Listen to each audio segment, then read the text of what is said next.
Hi friends, कैसे हैं आप सब। आज हम पढ़ने वाले हैं इनऑर्गेनिक का अपना chapter D and F block elements. जी हाँ बच्चों, हम आज इस चैप्टर को बहुत ही कम टाइम में, शॉर्ट टाइम में पूरा कंप्लीट करेंगे। बिल्कुल, अगर आपको ये चैप्टर बिल्कुल भी नहीं आता है तब भी आप इस वीडियोस के बाद पूरा चैप्टर बहुत अच्छे से सीख चुके होंगे। और अगर आपने इस चैप्टर को पहले से पढ़ रखा है तो आपका एक बहुत अच्छा रिवीजन होने वाला है, वो भी बहुत कम टाइम में। जी हाँ बच्चों, ये आपका रैपिड रिवीजन है। लेकिन जिन बच्चों ने साल भर इस चैप्टर को पढ़ा नहीं है उनके लिए भी ये चैप्टर ऐसे बहुत बढ़िया ट्रिकी तरीके से समझाया जाएगा कि पूरा चैप्टर उनका इसी वीडियो में कंप्लीट भी हो जाएगा, उनको समझ में भी आ जाएगा और उनको याद भी हो जाएगा, वो भी बहुत कम टाइम में। जी हाँ बच्चों, ये आपको शॉर्ट वीडियो बहुत ही ज़्यादा वन शॉट है D and F block chapter का। आपका बिल्कुल स्टार्टिंग से ये चैप्टर शुरू करके और एंड तक पूरा चैप्टर इस वीडियो में कंप्लीट होने वाला है। अगर आपने साल भर इस चैप्टर को पढ़ा भी नहीं है और आप कुछ भी नहीं जानते इसके बारे में तो अभी कोई परेशान होने की बात नहीं है, आपको सब कुछ सिखाया जाएगा स्टार्टिंग से इस चैप्टर को। बच्चों, जैसा कि सबसे पहले डी ब्लॉक के एलिमेंट्स आप देख सकते हैं, ये हमारी पीरियोडिक टेबल है। एस और पी ब्लॉक के बिल्कुल बीचों बीच में आपका डी ब्लॉक रखा है। ये डी ब्लॉक एलिमेंट्स हैं जो एस ब्लॉक और पी ब्लॉक के बिल्कुल बीच में आपको देखने को मिलते हैं। तो डी ब्लॉक की ये पोजीशन होती है पीरियोडिक टेबल में एस और पी के बीच में। डी ब्लॉक एलिमेंट्स आप देख सकते हैं, डी ब्लॉक एलिमेंट्स को हम ट्रांजिशन एलिमेंट्स भी कहते हैं। D block elements transition elements भी कहलाते हैं क्योंकि इसमें जो इनका इलेक्ट्रॉन होता है वो डी ऑर्बिटल में जाता है, यानी कि डी ऑर्बिटल इनकी इनकम्प्लीट होती है। लेकिन एक्सेप्शन है यहाँ जिंक, कैडमियम और मरकरी, ये तीनों ट्रांजिशन एलिमेंट्स में नहीं आते। डी ब्लॉक के एलिमेंट्स तो हैं पर ये ट्रांजिशन एलिमेंट नहीं है क्योंकि इनका डी ब्लॉक आप देख सकते हो, इनकी डी ऑर्बिटल बिल्कुल फुलफिल होती है। इसमें 3d10, इसमें 4d10 और इसमें 5d10 होते हैं, तो इसलिए ये ट्रांजिशन एलिमेंट नहीं कहलाएंगे। और बाकी सारे हमारे ट्रांजिशन एलिमेंट या संक्रमण धातुएं कहलाती हैं। आप देख सकते हैं डी ब्लॉक को कई सीरीज में बांटा गया है। ये 3D ट्रांजिशन सीरीज है, ये 4D transition series, 5D transition series और ऐसी 6D ट्रांजिशन सीरीज। आज हम डिस्कस करेंगे सबसे पहले अपनी 3D ट्रांजिशन सीरीज को। ये हैं आपके 3D सीरीज के 3D ट्रांजिशन सीरीज के डी ब्लॉक के elements. Scandium, titanium, vanadium, chromium, manganese, iron, cobalt, nickel, copper, zinc. और ऐसे ही आप इनको याद कर सकते हैं जो आपको इनका ट्रिक्स आराम से बताई गई है। Sachin Tendulkar, very crazy man, फिर कोई न्यू कब जीतेंगे। तो इस तरह से आप पूरी अपनी ट्रांजिशन 3D सीरीज़ याद कर सकते हैं। इसी तरह आप ऐसे 4D सीरीज़ आप याद कर सकते हैं। यारी ज़रा निभाना मौत तक, रुकावट राह में पड़े अगर कोई, ये पूरी आपकी 4D सीरीज़। इसी तरह से आप अपनी 5D सीरीज़ भी याद कर सकते हैं। ला हफ्ता वन्ना रे, उसी आयरन, रॉड से पिटाई और होगी। तो ये सब हैं आपकी 3D 4D 5D सीरीज़ याद करने की ट्रिक्स, आराम से आप याद कर सकते हैं। अब हम बात करेंगे सबसे पहले 3D सीरीज़ की इलेक्ट्रॉनिक कॉन्फ़िगरेशन की, कि कैसे इनको याद रख। 21 स्कैंडियम का एटॉमिक नंबर होता है, आप लोग को पता है। इसको हम बच्चों ऐसे लिख सकते हैं 21, फिर 22 आपका, फिर 23, 24, 25, 26, 27, 28, 29, 30, सबके आपको एटॉमिक नंबर आपने लिख लिए। अब स्कैंडियम का एटॉमिक नंबर है 21 को बच्चों हम लिखेंगे, ये 2 चला जाएगा 4s के पास और ये 1 चला जाएगा 3D के पास, तो इसका इलेक्ट्रॉनिक कॉन्फ़िगरेशन हो जाएगा 3D1 4s2। वैसे पूरी डी ब्लॉक एलिमेंट्स का जनरल इलेक्ट्रॉनिक कॉन्फ़िगरेशन होता है n-1 d 1 से लेके 10 तक, ns 1 से लेके 2। ये जनरल इलेक्ट्रॉनिक कॉन्फ़िगरेशन है डी ब्लॉक एलिमेंट्स का। लेकिन स्कैंडियम का अगर हम लिखेंगे तो इसमें 21 है तो 2 चला जाएगा 4s के साथ और 1 चला जाएगा 3D के पास। ऐसे 22 का जो 2 है वो चला जाएगा 4s के पास और 22 का दूसरा 2 आपका 3D के साथ, तो हो जाएगा ये 3D2 4s2। वेनेडियम का आपका इलेक्ट्रॉनिक कॉन्फ़िगरेशन आप लिखेंगे, इसका एटॉमिक नंबर है 23, तो ये हो जाएगा आपका 3 चला जाएगा 4s के साथ, चला जाएगा 2 और 3 चला जाएगा 3D के साथ, यानी कि 3D3 4s2। क्रोमियम आपको पता है ये एक्सेप्शनल केस है यहाँ पर, तो इसका अभी हम बाद में सीखेंगे। और ऐसी कॉपर, ये दो आपके एक्सेप्शनल हैं, इनकी बाद में। अब आप मैंगनीज का भी आराम से लिख लोगे, ये 5 चला जाएगा 3D के साथ 3D5, और ये 2 चला जाएगा 4s के साथ 4s2 3D5। ऐसे आप आयरन का आराम से लिख सकते हैं अपना इलेक्ट्रॉनिक कॉन्फ़िगरेशन। ये जो आपका 2 है चला जाएगा 4s के साथ, और 6 चला जाएगा 3D के साथ, यानी कि 4s2 3D6। ये 2 इधर, ये 6 इधर। ऐसे आप इसका भी लिख सकते हैं 4s2 3D7 कोबाल्ट का। निकेल का 4s2 3D8। कॉपर का एक्सेप्शनल है, बाद में बात करेंगे। जिंक का आराम से आप लिख दोगे 4s2 3D10। ये सबके इलेक्ट्रॉनिक कॉन्फ़िगरेशन हो जाएगा। AR आप सबके आगे लगा देंगे तो ये 18 आगे का 18 पूरा इसका कंप्लीट हो जाएगा। पूरा आपका सारे एलिमेंट्स का आप इलेक्ट्रॉनिक कॉन्फ़िगरेशन लिख सकते हैं। बात करें क्रोमियम की, तो ये एक्सेप्शनल केस है, क्योंकि यहाँ पर हमारा हाफ फिल्ड d ऑर्बिटल ज़्यादा स्टेबल होती है, तो ये 3D5 4s1, और यहाँ फुल फिल्ड हो जाएगा तो 3D10 4s1। एस का एक इलेक्ट्रॉन डी में चला गया, क्योंकि यहाँ ये हाफ फिल्ड कंडीशन है और ये फुल फिल्ड। तो ये हो गया आपके electronic configuration D block elements के, जिनको याद करना कितना याद रखना कितना आसान है, आराम से याद रख सकते हो आप। 21 2 चला जाएगा 4s के साथ, और 1 चला जाएगा 3D के साथ। ऐसे सारे इलेक्ट्रॉनिक कॉन्फ़िगरेशन आप आराम से लिख सकते हैं। हम एलिमेंट्स के तो इलेक्ट्रॉनिक कॉन्फ़िगरेशन लिख लेते हैं, आराम से लिख सकते हैं और लिखना आते हैं, लेकिन अगर ट्रांजिशन मेटल आइंस आ जाते हैं तो आइंस के इलेक्ट्रॉनिक कॉन्फ़िगरेशन में हम थोड़ा सा कंफ्यूज हो जाते हैं। तो उसकी भी मैं आपको ट्रिक सिखा देती हूँ बच्चों। जैसे कि आप देख सकते हो Mn2+ है, तो इसका अभी हमने बात की थी एटॉमिक नंबर कितना है 25, तो लिख लेंगे हम 25 का आपका हो जाएगा 2 + 5 7। अब इस 7 में से जितना भी चार्ज इसके ऊपर है उस चार्ज को हम माइनस कर देंगे। यहाँ है 2+, प्लस का जितना भी प्लस का चार्ज होगा उतना ही माइनस हो जाएगा, तो 7 - 2 कितना हो जाएगा 5, और इसका इलेक्ट्रॉनिक कॉन्फ़िगरेशन हो जाएगा फिर D5।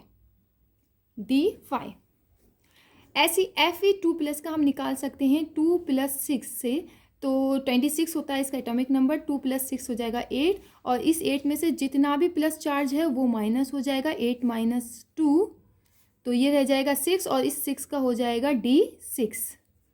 तो इसका इलेक्ट्रॉनिक कॉन्फ़िगरेशन क्या हो जाएगा D6। ऐसे आप सारे मेटल्स आइंस का भी, ट्रांजिशन एलिमेंट्स के सारे मेटल आइंस का भी इलेक्ट्रॉनिक कॉन्फ़िगरेशन आराम से इस ट्रिक से निकाल सकते हो।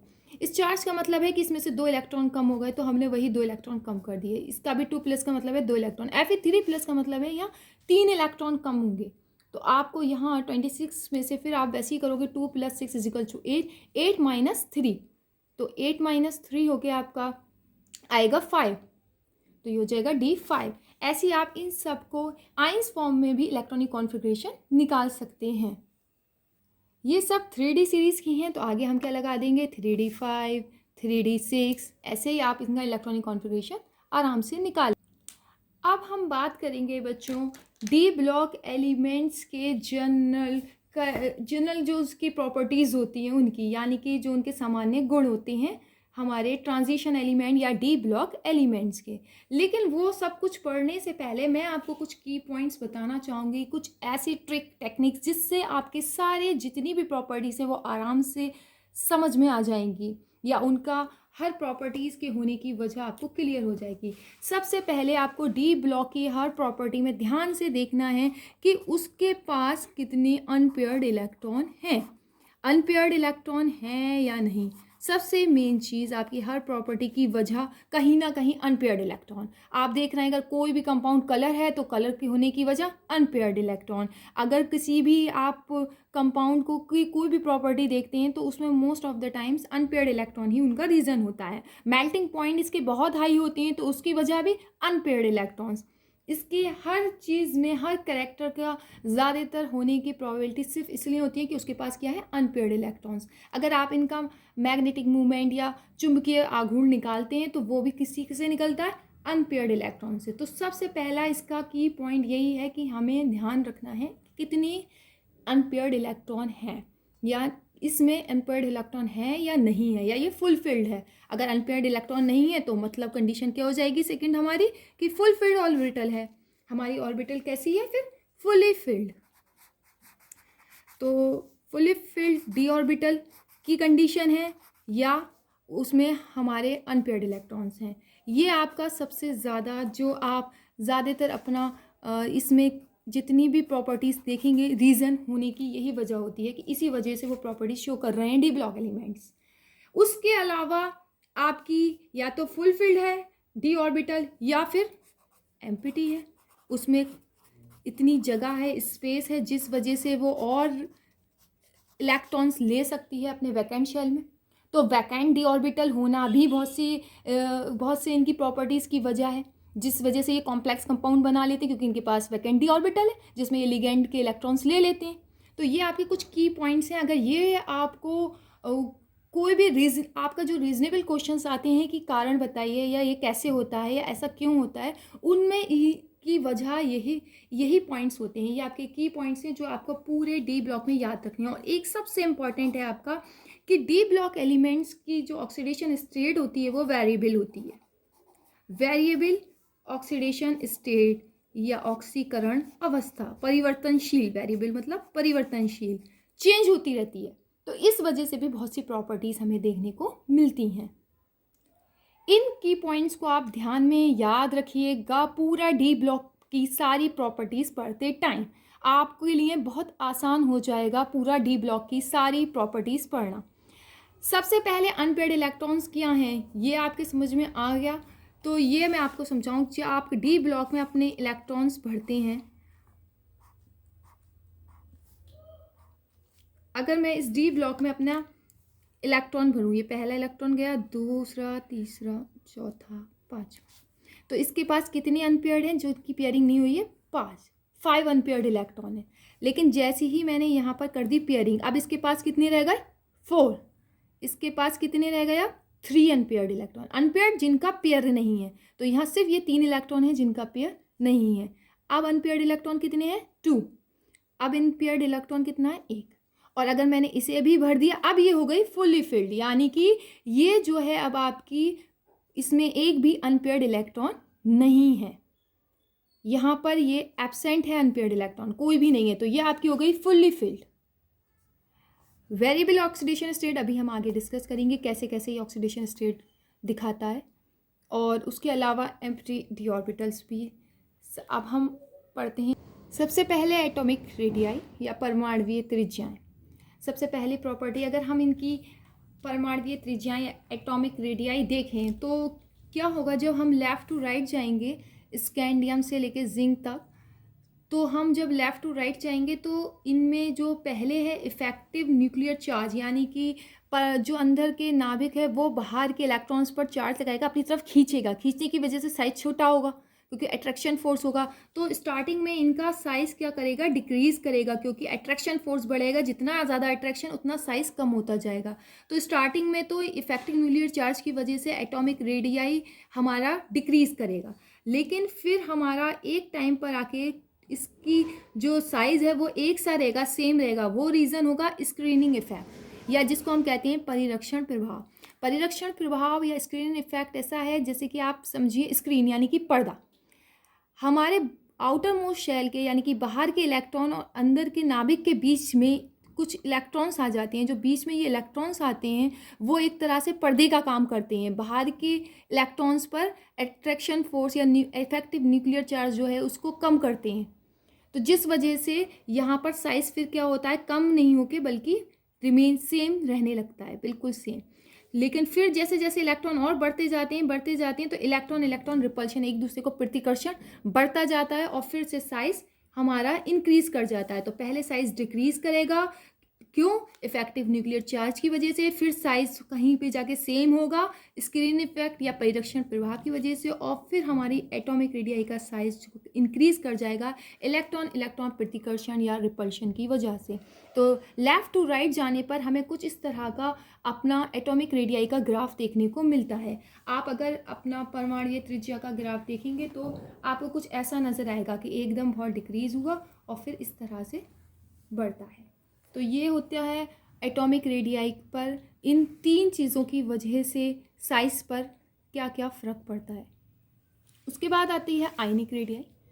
आयनिक रेडियाई में आपका जो आयंस हैं, अगर उनकी सेम ऑक्सीडेशन स्टेट है, अगर आयंस का सेम ऑक्सीडेशन स्टेट है कि सभी एक सी ऑक्सीडेशन स्टेट में हैं जो भी आयंस हैं, तो आपका लेफ़्ट टू राइट जाने पर आपकी जो आयनिक रेडियाई है वो कम होती चली जाएगी। आयनिक रेडियस पर ऑक्सीडेशन स्टेट आप देख सकते हो, ये आपको फॉर्मूला साफ साफ दिख रहा है। जैसे जैसे ऑक्सीडेशन स्टेट बढ़ेगा आयनिक रेडियस हमारा कम होता जाएगा, इन्वर्सली प्रोपोर्शनल है। यानी कि आयनिक त्रिज्या या आयनिक रेडियस अगर ऑक्सीकरण स्टेट या ऑक्सीडेशन स्टेट बढ़ रही है तो कैसे होती जाएगी? कम होती जाएगी। जैसे आप देख सकते हैं कि Fe2+, इसका मतलब हुआ इसमें से 2 इलेक्ट्रॉन निकाले गए और यह Fe3+, इसमें से 3 निकली।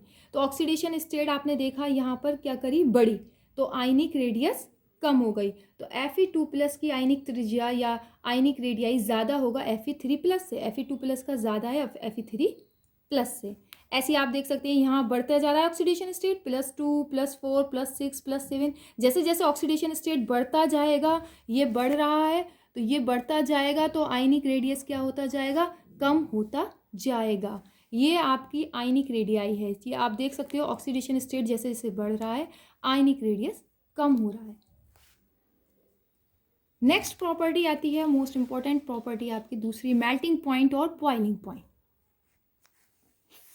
मेल्टिंग पॉइंट और बॉइलिंग पॉइंट आप अपने डी ब्लॉक मेल्टिंग पॉइंट और बॉइलिंग पॉइंट इनके बहुत ज़्यादा हाई होते हैं, बहुत वेरी हाई, क्योंकि अनपेयर्ड इलेक्ट्रॉन्स वजह हैं, अनपेयर्ड इलेक्ट्रॉन्स हैं सबसे ज़्यादा मेल्टिंग पॉइंट ही है। और उसके अलावा स्ट्रॉन्ग मेटेलिक बॉन्ड, इनके बीच में बहुत ज़्यादा स्ट्रॉन्ग मेटेलिक बॉन्ड होता है, तो ये इनके मेल्टिंग पॉइंट और बॉइलिंग पॉइंट बहुत ज़्यादा हाई होते हैं क्योंकि इनके बीच में स्ट्रॉन्ग मेटेलिक बॉन्ड होता है। अगर हम बात करें जिंक, कैडमियम, मरकरी, तो ये आपको पता ही है फुल्ली फिल्ड हैं, तो फुल्ली फिल्ड ही ऑर्बिटल, फिर से वही केस हमने कहा था आपको देखना होगा, या तो अनपेयर्ड या फुल्ली फिल्ड। तो अनपेयर्ड की वजह से ज़्यादा हो रहा है तो फुल्ली फिल्ड का लो हो जाएगा, लो मेल्टिंग पॉइंट इनका मिलेगा आपको देखने को। तो मेल्टिंग पॉइंट की वजह भी कहीं ना कहीं अनपेयर्ड इलेक्ट्रॉन और फुल्ली फिल्ड डी ऑर्बिटल, ये आपका की पॉइंट यहाँ पे वही काम कर रहा है कि अनपेयर्ड इलेक्ट्रॉन और फुल फिल्ड डी ऑर्बिटल, इस वजह से इनके मेल्टिंग पॉइंट और बॉइलिंग पॉइंट बहुत ज़्यादा हाई होते हैं। टंगस्टन सबसे ज़्यादा जिसका मेल्टिंग पॉइंट होता है, और मरकरी आप जानते ही होंगे ऐसी मेटल है जो लिक्विड फॉर्म में पाई जाती है। मरकरी आपका ऐसी मेटल है जो बिल्कुल लिक्विड फॉर्म में होती है। दूसरी प्रॉपर्टी आपकी आती है आयोनाइजेशन एनर्जी। आयोनाइजेशन एनर्जी पहले है क्या, इसको आप अगर समझो तो आयोनाइजेशन एनर्जी डी ब्लॉक के केस में, जब आप किसी भी अपने अपने एलिमेंट से, ट्रांजिशन एलिमेंट से आपको उसके आउटर मोस्ट शेल में जो इलेक्ट्रॉन है उसको बाहर निकालने के लिए जितनी भी एनर्जी की ज़रूरत है, उसी को हम क्या कह देते हैं? आयोनाइजेशन एनर्जी या आयोनाइजेशन एंथैल्पी। तो ये आयोनाइजेशन एनर्जी आपको पता है कि जो फुल फील्ड है उससे इलेक्ट्रॉन निकालना मुश्किल होगा, कि वो हाँ सब पेयर में है, एक दूसरे को अपने बांधे रहेंगे, अट्रैक्शन फोर्स रहेगा, सब फुल फील्ड है, फुल फील्ड से इलेक्ट्रॉन निकालना बहुत मुश्किल होता है फुल्ली फील्ड से। तो जिंक, मरकरी और कैडमियम फिर से वही फुल्ली फील्ड, और यहाँ पर ऑर्बिटल लग जाएगा, इसलिए इनकी आयोनाइजेशन एनर्जी बहुत ज़्यादा हाई होगी। आयोनाइजेशन एनर्जी भी इफेक्टिव न्यूक्लियर चार्ज पर डिपेंड करेगी, जितना न्यूक्लियर चार्ज ज़्यादा होगा आयोनाइजेशन एनर्जी उतनी ही ज़्यादा होती चली जाएगी, क्योंकि आउटर मोस्ट शेल से या सबसे बाहर से इलेक्ट्रॉन निकालना उतना ही मुश्किल होगा जितना न्यूक्लियर चार्ज ज़्यादा होगा। तो लेफ़्ट टू राइट जाने पर आयोनाइजेशन एनर्जी बढ़ेगी क्योंकि साइज डिक्रीज करेगा, तो आयोनाइजेशन एनर्जी बढ़ती चली जाएगी। आयोनाइजेशन एनर्जी के कुछ एक्सेप्शन है आयोनाइजेशन एनर्जी के, या अपवाद हैं, जैसे क्रोमियम की जो सेकेंड आयोनाइजेशन एंथैल्पी होती है वो वेनेडियम और मैंगनीज की आयोनाइजेशन दोनों से ज़्यादा होती है। सेकेंड आयोनाइजेशन एंथैल्पी का मतलब क्या है कि पहली हुई, अगर हमने Cr में से एक इलेक्ट्रॉन निकाला Cr+, तो ये उसकी हो जाएगी फर्स्ट आयोनाइजेशन एंथैल्पी। और अगर हमने इसमें से एक इलेक्ट्रॉन निकाल लिया तो ये इसकी फर्स्ट आयोनाइजेशन एंथैल्पी कहलाएगी। और अगर हमने इसमें से एक और इलेक्ट्रॉन निकालना चाहा, यानी कि हमने इसको Cr2+ में बदला, तो ये इसकी सेकेंड आयोनाइजेशन एंथैल्पी निकल के आई। तो इसकी क्रोमियम की सेकेंड आयोनाइजेशन एंथैल्पी का मान वेनेडियम और मैंगनीज से ज़्यादा होता है। इसी तरह कॉपर की भी सेकेंड आयोनाइजेशन एंथैल्पी का मान निकिल और जिंक से ज़्यादा होता है। ये कुछ एक्सेप्शनल केस हैं जिनको आप देख सकते हो निकाल के। सेकेंड है मेटेलिक करेक्टर या धात्विक अभिलक्षण। मेटल है ये ट्रांजिशन एलिमेंट्स, हमारे सब मेटल जैसे जो प्रॉपर्टीज सब मेटल्स की होती हैं वही प्रॉपर्टीज़ हमारे इन एलिमेंट्स की। मेटल की तरह ये भी बहुत ज़्यादा कठोर होती हैं, बहुत ज़्यादा स्ट्रॉन्ग होती हैं। स्ट्रेंथ इनके मेटेलिक बॉन्ड की वजह, जितना ज़्यादा मेटेलिक बॉन्ड स्ट्रेंथ होगी उतनी ही ये metallic bond strength number of unpaired electrons पे आप देख सकते हैं डिपेंड करती है। तो जितने ज़्यादा अनपेयर्ड इलेक्ट्रॉन होंगे उतने ही स्ट्रेंथ का उनमें मेटेलिक बॉन्ड होगा। जितना मेटेलिक बॉन्ड स्ट्रॉन्ग होगा आप देख सकते हो उतनी ही आपकी जो मेटल है वो उतनी ही मजबूत होगी या उतनी ही कठोर जिसको कहते हैं होगी। अगर हम बात करें कि जिंक, तो जिंक में अनपेयर्ड इलेक्ट्रॉन कम है तो वो कहीं ना कहीं सॉफ्ट या मुलायम होगी और के कंपेरिजन में। तो जिंक, कैडमियम, मरकरी, इन सब का आप देख सकते हो मेल्टिंग पॉइंट भी लो है और इनमें मेटेलिक बॉन्ड भी आपने को पता है कि इतनी ज़्यादा स्ट्रॉन्ग नहीं होते क्योंकि इनमें अनपेयर्ड इलेक्ट्रॉन नहीं होते। तो इनको आप मेटेलिक करेक्ट ट्रांजिशन एलिमेंट्स के मेटेलिक करेक्टर्स। एक आपको ध्यान रखना है कि जो हमारी मैंगनीज है, मैंगनीज के पास अनपेयर्ड इलेक्ट्रॉन बहुत ज़्यादा है, लेकिन उसके बाद भी उसका जो मेल्टिंग और बॉइलिंग पॉइंट है वो लो होता है। ये पॉइंट आप और बॉइलिंग पॉइंट में ये आप ज़रूर ध्यान रखिएगा कि जो मैंगनीज है इसका अनपेयर्ड इलेक्ट्रॉन ज़्यादा होने के बाद भी मेल्टिंग और बॉइलिंग पॉइंट कम है। उसका रीज़न है कि इसका जो आपका मेटेलिक, ये आप देख सकते हो मैंगनीज का अगर आप निकालोगे तो उसमें सबसे ज़्यादा अनपेयर्ड इलेक्ट्रॉन है 5, तो वो उसको स्टेबल कर देती हैं। तो ये इसका एक्सेप्शन याद रखिएगा। नेक्स्ट प्रॉपर्टी है एंथैल्पी ऑफ एटोमाइजेशन। एटोमाइजेशन है मतलब आप सॉलिड से कैसे गैस बना रहे हो किसी को। सॉलिड से गैस बनाने के लिए जो आपको एनर्जी चाहिए, तो जितने ज़्यादा आपका अनपेयर्ड इलेक्ट्रॉन जितने ज़्यादा होंगे उतनी ही आपकी एंथैल्पी ऑफ एटोमाइजेशन आप देख सकते हो डायरेक्टली प्रोपोर्शनल है। अनपेयर्ड इलेक्ट्रॉन जितना ज़्यादा उतनी ही ज़्यादा आपका एंथैल्पी ऑफ एटोमाइजेशन, क्योंकि मेटेलिक बॉन्ड जितना अनपेयर्ड इलेक्ट्रॉन ज़्यादा तो मेटेलिक बॉन्ड ज़्यादा स्ट्रॉन्ग मेटेलिक बॉन्ड, तो आपकी एंथैल्पी भी उसकी एटोमाइजेशन की एंथैल्पी भी ज़्यादा हो जाएगी, क्योंकि फिर उसको आपको गैस में बदलने के लिए बहुत ज़्यादा मेटेलिक बॉन्ड स्ट्रॉन्ग है तो ज़्यादा एनर्जी की ज़रूरत होगी। नेक्स्ट है ऑक्सीडेशन स्टेट। ऑक्सीडेशन स्टेट आप देख सकते हो कि ये बहुत ज़्यादा वेरिएबल ऑक्सीडेशन स्टेट शो करता है जिंक और कैडमियम को छोड़ के, और आपका स्कैंडियम भी +3 ही दिखाता है, खाली स्कैंडियम की खाली +3 होती है। अगर आपके सामने एक क्वेश्चन अगर ये पूछा जाए कि कौन सा ट्रांजिशन एलिमेंट है जिसकी जो आपकी वेरिएबल ऑक्सीडेशन स्टेट है यानी कि परिवर्तनीय ऑक्सीकरण अवस्था है वो नहीं पाई जाती, तो आप उसमें सिर्फ स्कैंडियम का आंसर देंगे क्योंकि वहाँ ट्रांजिशन एलिमेंट कहा गया है, जिंक ट्रांजिशन एलिमेंट नहीं है। ये बहुत कंफ्यूज होते हैं बच्चे। ये एनसीईआरटी का क्वेश्चन है कि ऐसा कौन सा ट्रांजिशन एलिमेंट है जिसकी वेरिएबल ऑक्सीडेशन स्टेट नहीं है, तो आंसर आएगा स्कैंडियम।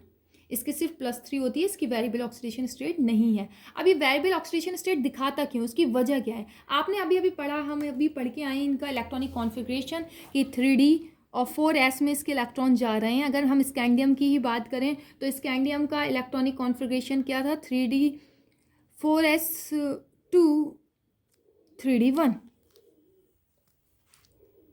स्कैंडियम का अगर हम इलेक्ट्रॉनिक कॉन्फ़िगरेशन देखें, स्कैंडियम का इलेक्ट्रॉनिक कॉन्फ़िगरेशन हमारा यही निकल के आएगा कि 3D1 4s2।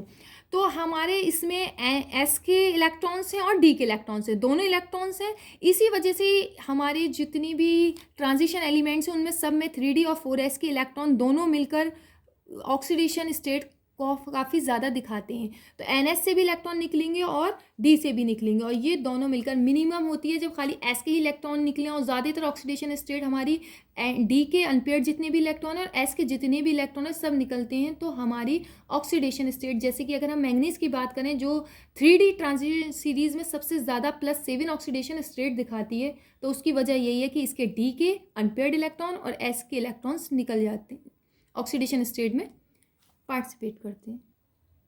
तो ट्रांजिशन एलिमेंट के NS के और N-1D जो हमारी 3D है और ये 4S है, इसके अगर हम 3D सीरीज़ की बात करें, इलेक्ट्रॉन जो बॉन्ड फॉर्मेशन में भाग लेते हैं, इसलिए ये वेरिएबल ऑक्सीडेशन स्टेट दिखाता है। वेरिएबल ऑक्सीडेशन स्टेट का रीज़न सिर्फ दो वजह हैं कि एक आपका N-1D के अनपेयर्ड इलेक्ट्रॉन्स और हमारे इसके इलेक्ट्रॉन्स और NS के इलेक्ट्रॉन दोनों पार्टिसिपेट करते हैं, इस वजह से आपकी वेरिएबल ऑक्सीडेशन स्टेट देखने को मिलती है। यहाँ पर सबसे ज़्यादा 3D सीरीज़ में अगर पूछा जाए तो मैंगनीज की होती है।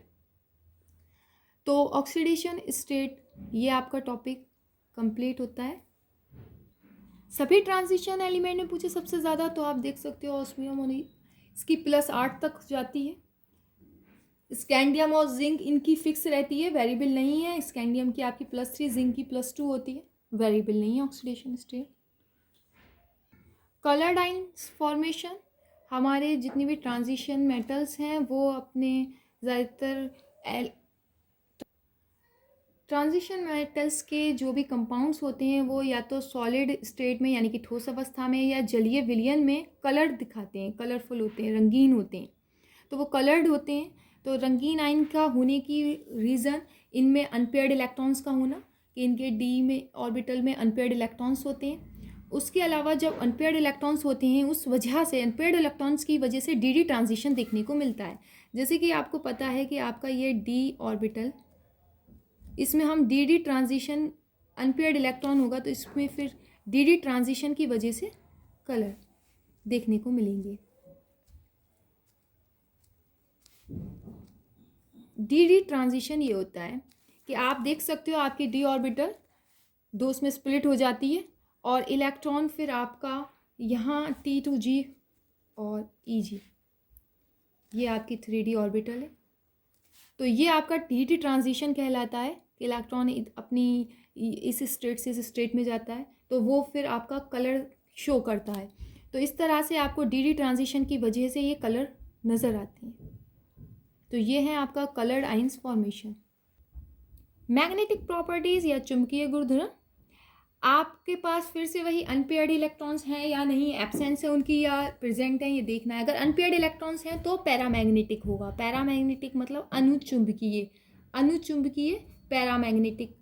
तो ये आपको याद रखने की सबसे अच्छी ट्रिक है, आप यूपी से याद रख सकते हो। यूपी यानी कि अनपेयर्ड जहाँ है वहाँ पैरामैग्नेटिक प्रॉपर्टी है। या फिर आप दूसरा ऐसे भी याद रख सकते हो, अनपेयर्ड को हिंदी में कहते हैं अयुग्मित इलेक्ट्रॉन।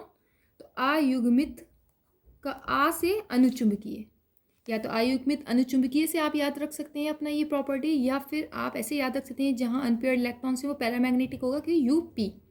और जब उनमें अनपेयर्ड इलेक्ट्रॉन नहीं है, फुली फिल्ड है, तब वो कैसा हो जाएगा आपका डायामैग्नेटिक। जहाँ अनपेयर्ड इलेक्ट्रॉन प्रेजेंट नहीं होंगे वो आपका डायामैग्नेटिक करेक्टर शो करेगा। अब आपकी अगर हम मैग्नेटिक मूवमेंट निकालें तो इसका फॉर्मूला होता है μ=NN+2। यहाँ N अनपेयर्ड इलेक्ट्रॉन्स हैं और इसको BM इसकी यूनिट है, बोहर मैग्नेट्रॉन। तो ये है मैग्नेटिक मूवमेंट या चुंबकीय आघूर्ण।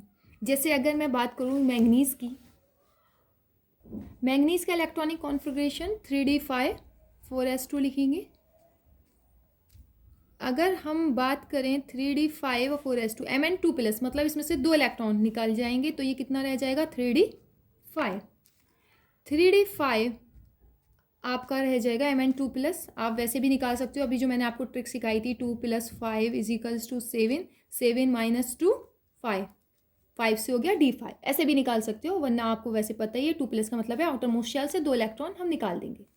तो ये 3D5, 3D5 का मतलब क्या है बच्चों कि आपके इसमें कितने अनपेयर्ड इलेक्ट्रॉन है, निकालिए। 1 2 3 4 5, यानी कि 5 ही अनपेयर्ड है, सब अनपेयर्ड है, कोई भी पेयर नहीं हुआ। तो इसके पास कितने अनपेयर्ड इलेक्ट्रॉन है, यानी कि N = हो जाएगा 5। अब अगर हम इसका मैग्नेटिक मूवमेंट या चुंबकीय आघूर्ण म्यू निकालें तो म्यू = √N n+2। n है हमारा 5 यानी कि अनपेयर्ड इलेक्ट्रॉन, हम वैल्यू लगा देंगे 5, 5+2 और अंडर रूट, तो इसकी वैल्यू निकल कर आएगी आपकी 5.92 Bm, बोहर मैग्नेट्रॉन। ठीक है बच्चों, तो ये हुआ मैग्नेटिक प्रॉपर्टी, और आप निकाल भी सकते हो किस तरह से मैग्नेटिक मूवमेंट, वो भी आपको सिखा दिया गया है। नेक्स्ट है आपका formation of complex compound, complex संकुल या संकर यौगिक। आप पढ़े हो अभी, आपका एक चैप्टर है कोऑर्डिनेशन कंपाउंड, उसमें आपने देखा ही है कि ये कैसे कंपाउंड होते हैं जिसमें एक मेटल होती है और एक लिगैंड होता है। लिगैंड अपने इलेक्ट्रॉन पूरा pair, lone pair of electron metal को दे देता है, तो ये आपका बॉन्ड बनता है, और इस तरह के कंपाउंड्स हमारे कॉम्प्लेक्स कंपाउंड होते हैं। तो ये मेटल आपकी ट्रांजिशन मेटल्स ये कंपाउंड्स बनाती हैं कॉम्प्लेक्स कंपाउंड। उसकी वजह है क्योंकि इनका साइज़ बहुत स्मॉल होता है और इनकी जो चार्ज हायर चार्ज डेंसिटी होती है, यानी कि छोटा आकार और उच्च आवेश घनत्व होता है इनका, ये इसका कारण है। दूसरा है इनमें आपकी जो रिक्त होती हैं डी ऑर्बिटल, यानी कि एम्प्टी डी ऑर्बिटल अवेलेबल होती हैं, जिस वजह से ये लिगैंड से अपने इलेक्ट्रॉन ले सकते हैं, और उसके अलावा डिफरेंट ऑक्सीडेशन स्टेट। तो ये रीज़न है जिस वजह से ये अपने कॉम्प्लेक्स कंपाउंड बनाते हैं। नेक्स्ट प्रॉपर्टी है बच्चों nature of oxide. Nature of oxide आप देख सकते हैं इसमें, जैसे जैसे ऑक्सीडेशन स्टेट बढ़ रही है, आप देख सकते हैं इसमें जैसे जैसे ऑक्सीडेशन स्टेट बढ़ रही है वैसे वैसे एसिडिक करेक्टर बढ़ रहा है। पहले जितना कम ऑक्सीडेशन स्टेट है तो वो बेसिक है, ज़्यादा हुई तो फिर वो एम्फोटेरिक या उभयधर्मी हुआ, और उससे ज़्यादा में ऑक्सीडेशन स्टेट ज़्यादा हुई तो अम्लीय है। तो इस तरह से आप देख सकते हो कि कैसा कैसा नेचर होता है ऑक्साइड्स का। नेक्स्ट है formation of interstitials compound. Transition metals के क्रिस्टल्स में एटम्स बहुत बहुत आप देख सकते हो कितने भी पास पास इसमें अरेंज हों, उसके बाद भी कुछ आप देख सकते हो जगह खाली रह जाती है, वेकेंट जगहें रह जाती हैं। यही हमारे इंटरस्टिशियल साइट्स कहलाती हैं। इंटरस्टिशियल या हिंदी में भी आप देख सकते हो अंतराकाशी, अंतरा मतलब अंदर, काशी स्थान, इंटर मतलब अंदर। तो ये जो अंदर वेकेंट जगहें रह जाती हैं, खाली जगह रह जाती हैं, इन्हें हम इंटरस्टिशियल साइट्स कहते हैं। तो ये इस इंटरस्टिशियल साइट्स, इनमें कुछ एलिमेंट जैसे हमारे आप देख सकते हो H, B, C या N, ये इनमें आकर अपनी जगह कर लेते हैं, घेर लेते हैं यहाँ पर interstitial compounds with elements H, B, C, N। तो यही हमारा फॉर्मेशन हो जाता है इंटरस्टिशियल कंपाउंड्स का। अगर इनकी स्टोइचियोमेट्री सेम है, सेम इनका मॉलिक्यूलर फार्मूला बिल्कुल एक डेफिनेट है, तो स्टोइचियोमेट्री सेम कहलाती है। तो ये उसके एग्जाम्पल है NiH2, FeH2। और नॉन स्टोइचियोमेट्रिक का एग्जाम्पल आप देख सकते हो कि आपका फेरस ऑक्साइड है। फेरस ऑक्साइड का कैसे, आप वैसे हम FeO लिख देते हैं, लेकिन वो आपका असलियत में मतलब वो ऐसा नहीं होता है, वो थोड़ा सा वेरिएबल होता है। तो ये आपका इंटरस्टिशियल कंपाउंड बन जाएंगे। ये जो इंटरस्टिशियल इसमें है, इसमें आपके एलिमेंट्स चले, कोई भी एलिमेंट इनमें से आ जाता है। नेक्स्ट प्रॉपर्टी है कैटेलिक प्रॉपर्टी। इनकी कैटेलिक प्रॉपर्टी होती है, उसका भी रीज़न है, इनके पास वैकेंट डी ऑर्बिटल और वेरिएबल ऑक्सीडेशन स्टेट है, इस वजह से ये कैटेलिक प्रॉपर्टी अपनी दिखाते हैं। ये अपनी कैटेलिक प्रॉपर्टी आपको देखने को मिलती, आप देख सकते हो मोलिब्डेनम, प्लेटिनियम, ये सब आपको कैटेलिक रिएक्शन में दिखाई देते हैं एज अ कैटलिस्ट। तो ये कैटेलिक प्रॉपर्टी दिखाता है। इसके अलावा नेक्स्ट है एलॉयज फॉर्मेशन। एलॉय क्या होती है, सबसे पहले तो ये समझिए, जब एक मेटल को हम दूसरे मेटल में मिला देते हैं इस तरह से, उसके एटम जो वन मेटल के हैं वो दूसरे मेटल के एटम पर डिस्ट्रीब्यूट हो जाएं, तो वो एलॉय कहलाता है। मिश्र धातु, दो धातुओं का मिश्रण है, मतलब मिक्सचर है एक का दूसरे में। जैसे कि आपने इस एग्जाम्पल से समझ सकते हो, ब्रॉस के बारे में सुन रखा होगा, तो वो उसमें क्या होता है, कॉपर और जिंक, इन दोनों को का मिश्रण होता है, तो वो मिश्र धातु कहलाता है या एलॉय। तो ब्रॉस और ब्रॉन्ज इसी के एग्जाम्पल है। यहाँ भी आप देख सकते हो दोनों को हमने मिला दिया और इस तरह से एलॉय फॉर्मेशन हो जाता है। तो ये हमारे सारे डी ब्लॉक एलिमेंट्स या ट्रांजिशन मेटल एलिमेंट्स के जनरल प्रॉपर्टीज़ कंप्लीट होती हैं। अब हम बात करेंगे कुछ इंपॉर्टेंट कंपाउंड्स के, ट्रांजिशन एलिमेंट्स के कुछ इंपॉर्टेंट कंपाउंड्स जो आपके सिलेबस में भी हैं, आपको पढ़ने हैं और आपको बहुत मुश्किल लगते हैं। हाँ बच्चों, हम बात कर रहे हैं पोटेशियम डाइक्रोमेट की, और आपके पोटेशियम डाइक्रोमेट और पोटेशियम परमैंगनेट की, बिल्कुल जो आपको बहुत ज़्यादा इस चैप्टर में सबसे मुश्किल ही वही लगता है। तो चलिए अब हम पढ़ते हैं पोटेशियम डाइक्रोमेट। पोटेशियम डाइक्रोमेट इससे ज़्यादा आसान और इतने ज़्यादा इजी वे में आपने आज तक पोटेशियम डाइक्रोमेट नहीं पढ़ा होगा। सिर्फ एक पेज में मैं पूरा पोटेशियम डाइक्रोमेट आज आपका कंप्लीट करा दूंगी।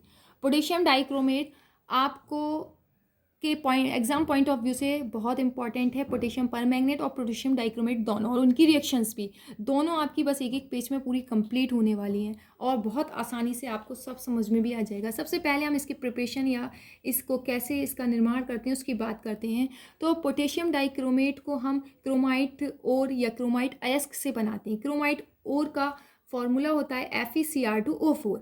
FeCr2O4 को हम सोडियम क्रोमेट में बदलते हैं। अब जब सोडियम क्रोमेट में चेंज करना है तो हम इसके लिए सोडियम का ही कंपाउंड लेंगे, यानी कि सोडियम कार्बोनेट Na2CO3। हम जब सोडियम कार्बोनेट या सोडियम हाइड्रोक्साइड कुछ भी ले सकते हैं सोडियम का, तो सोडियम कार्बोनेट यानी कि Na2CO3 को ऑक्सीजन की उपस्थिति में, वायु की उपस्थिति में कराएंगे तो ये हमारा FeCr2O4 Na2CrO4 यानी कि सोडियम क्रोमेट में बदल जाएगा, जिसका येलो कलर आएगा। ये येलो कलर का Na2CrO4 sodium chromate. Sodium chromate को फिर हम सोडियम डाइक्रोमेट में बदलेंगे। सोडियम डाइक्रोमेट में चेंज करने के लिए हम इसकी रिएक्शन कराएंगे एसिड से। हाँ बच्चों, कंसनट्रेट सल्फ्यूरिक एसिड से हम सोडियम क्रोमेट को रिएक्शन कराएंगे तो ये Na2CrO4 सोडियम डाइक्रोमेट यानी कि Na2Cr2O7 में बदल जाएगा। इसका ऑरेंज कलर होता है सोडियम डाइक्रोमेट का। लेकिन हमें चाहिए क्या? Potassium dichromate. तो बस यहाँ से सोडियम हटाना है, पोटेशियम लाना है, इसलिए हम KCl से रिएक्शन कराएंगे, Na हट के K2 आ जाएगा। तो ये हमारा बन जाएगा पोटेशियम डाइक्रोमेट। बहुत आराम से याद रखिए, क्रोमाइट हमारा ओर है जिससे बनाना है FeCr2O4। सोडियम क्रोमेट में बदलने के लिए Na2CO3 से ऑक्सीजन की प्रेजेंस में कराई हमने रिएक्शन Na2CrO4। फिर इसको हमने एसिड से रिएक्शन कराई तो ये डाइक्रोमेट में बदल गया Na2Cr2O7 और ये हो गया हमारा सोडियम डाइक्रोमेट। अब सोडियम को हम बदल देंगे पोटेशियम में KCl से करा के, तो ये बन जाएगा K2Cr2O7। तो ये है पोटेशियम डाइक्रोमेट के निर्माण की विधि या प्रिपरेशन पोटेशियम डाइक्रोमेट का। सिर्फ एक लाइन में आपको याद भी हो गया होगा। अब जो आप देख सकते हो क्रोमेट आयन है यहाँ और ये है डाइक्रोमेट। अगर हम इसकी बात करें तो आप देखो इनके स्ट्रक्चर से आपको और अच्छे समझ में आएगा। क्रोमेट आयन आपका देख सकते हैं CrO4 2- येलो कलर का होता है। आप स्ट्रक्चर भी देख सकते हैं, इसमें येलो बना है, कुछ इस तरह का स्ट्रक्चर इसका होता है। और Cr2O7 2- यानी कि डाइक्रोमेट, ये आपका ऑरेंज कलर का होता है। इसमें एक आप देख सकते हैं CrO-Cr बॉन्ड पाया जाता है जो 126 डिग्री का होता है। ये बॉन्ड आपको देखने को मिलता है डाइक्रोमेट में। तो क्रोमेट आयन को डाइक्रोमेट में और डाइक्रोमेट को क्रोमेट में बदल सकते हैं। कैसे? क्रोमेट आयन में जो एसिड की क्रोमेट आयन, ये आपका pH पर डिपेंड करता है कि सॉल्यूशन की pH कैसी है। अगर क्रोमेट आयन को हम एसिडिक मीडियम में ले करेंगे तो एसिडिक मीडियम में ये डाइक्रोमेट में बदल जाएगा, यानी कि CrO4 2- क्रोमेट Cr2O7 2- डाइक्रोमेट में बदल जाएगा एसिडिक मीडियम में। और डाइक्रोमेट बेसिक मीडियम में डाइक्रोमेट क्रोमेट में बदल जाएगा। तो ये आराम से याद रख सकते हो आप, क्रोमेट को डाइक्रोमेट में और डाइक्रोमेट को क्रोमेट में बदलने के लिए एसिडिक और बेसिक मीडियम का डिफरेंट है।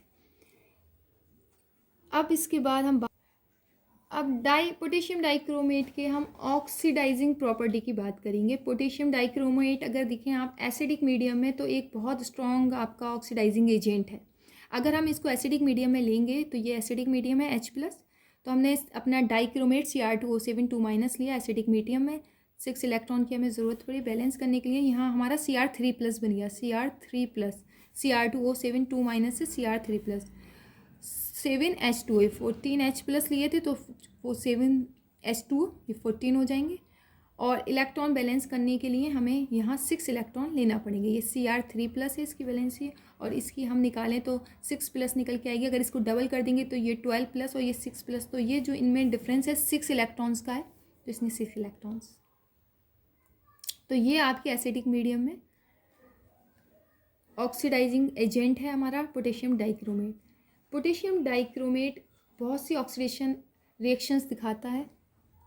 ये आयोडाइड को आयोडीन में बदल देता है, आयोडाइड को आयोडीन में, सल्फाइड को सल्फर में, SN2+ को SN4+ में, Fe2+ को Fe3+ में चेंज कर देता है।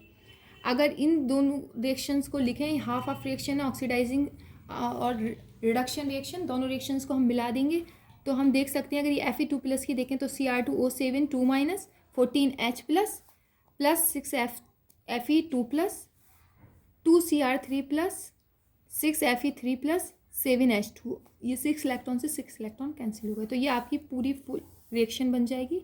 आप ये हाफ रिएक्शन बस आराम से याद कर लो कि ये आयोडाइड को आयोडीन में, ये तो कॉमन हो ही गई, आपको याद ही हो गई होगी।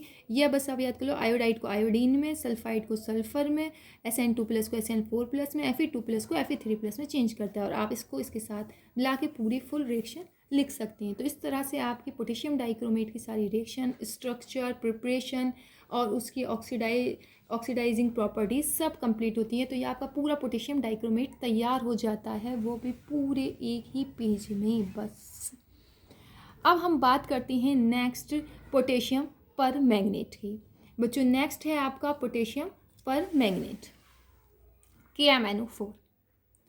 पोटेशियम पर मैग्नेट की भी प्रिपरेशन, सबसे पहले आप देख सकते हो पायरोलुसाइड MnO2, इसकी हमने रिएक्शन कराई KOH से और O2 से, तो ये बदल गया पोटेशियम मैग्नेट K2MnO4, ये ग्रीन कलर का होता है।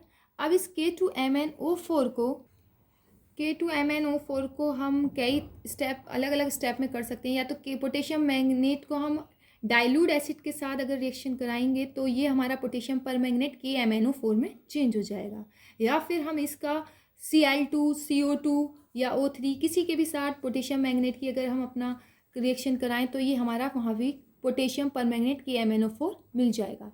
तो पायरोलुसाइड को पहले पोटेशियम मैग्नेट में चेंज करेंगे और पोटेशियम मैग्नेट से पोटेशियम पर मैग्नेट बन जाएगा। पोटेशियम पर मैग्नेट का कलर डीप पर्पल क्रिस्टल होती हैं, इसके बहुत गहरे पर्पल क्रिस्टल मिलते हैं। तो हम या तो इसको डाइल्यूट एसिड से या फिर हम इसकी रिएक्शन CO2 या Cl2 के साथ कराकर KMnO4 या पोटेशियम पर मैग्नेट मिल जाता है। इसकी प्रिपरेशन हो गई।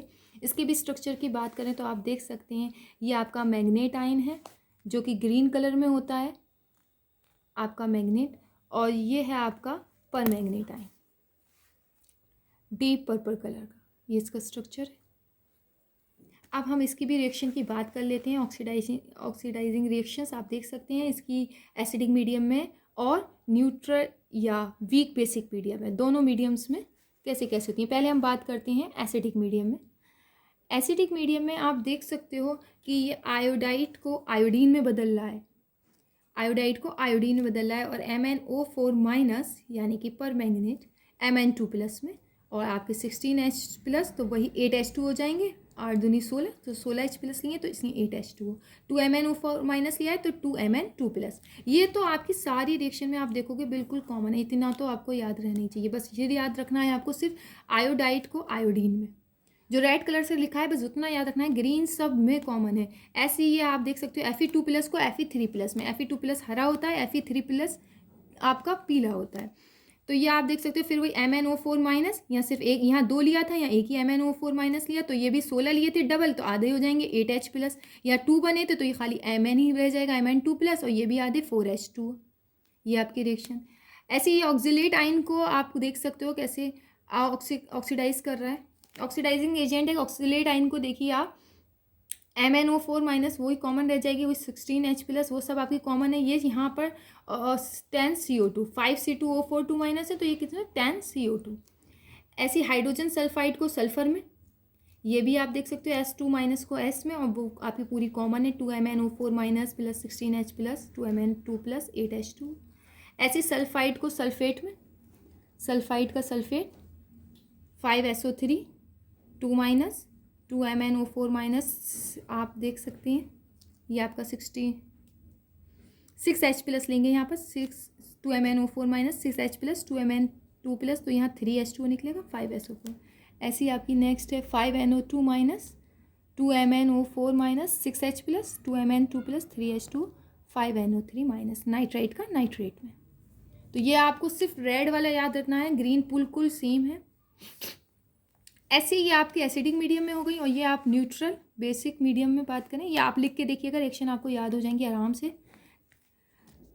ये आयोडाइड को आयोडेट में, ये 2MnO4- प्लस H2O, तो यहाँ पर आप 2MnO2 2OH- I- का IO3-। ये बेसिक मीडियम में है या न्यूट्रल मीडियम में है, तो यहाँ OH माइनस, और यहाँ हम H2O ले रहे हैं। इधर हम H2O लेंगे जब न्यूट्रल या बेसिक मीडियम में, यहाँ H प्लस, क्योंकि ये एसिडिक मीडियम था। H प्लस लिया तो इधर H2O निकल रहा है, इधर H2O लेंगे, यहाँ OH माइनस निकलेगा क्योंकि ये बेसिक मीडियम में है। ऐसी 8MnO4 minus H2O 2 minus 8MnO2 plus 2OH minus plus 6SO4 2 minus. Thiosulphate sulphate में मैंगनीज लवर 2MnO4 minus 2H2O plus 3Mn2 plus आपका 5MnO2 प्लस 4H प्लस। तो ये आपकी रिएक्शन हो गई पोटेशियम परमैंगनेट की। आपका इस तरह से पूरा डी ब्लॉक कंप्लीट होता है। डी ब्लॉक के एलिमेंट्स, उनका जनरल इलेक्ट्रॉनिक कॉन्फ़िगरेशन, उनकी जनरल प्रॉपर्टीज़, उनकी compound, potassium dichromate, potassium permanganate, पूरा डी ब्लॉक ये कंप्लीट होता है। अब हम नेक्स्ट वीडियो में एफ ब्लॉक की बात करेंगे और इस तरह से आपका पूरा चैप्टर कंप्लीट हो जाएगा। ओके बच्चों, आपको अगर वीडियो पसंद आई हो तो लाइक कीजिए, चैनल को सब्सक्राइब कीजिए और ज़्यादा से ज़्यादा शेयर कीजिए, जिससे कि आपकी तरह और भी बच्चे इस वीडियो से फ़ायदा उठा पाएँ। थैंक यू बच्चों।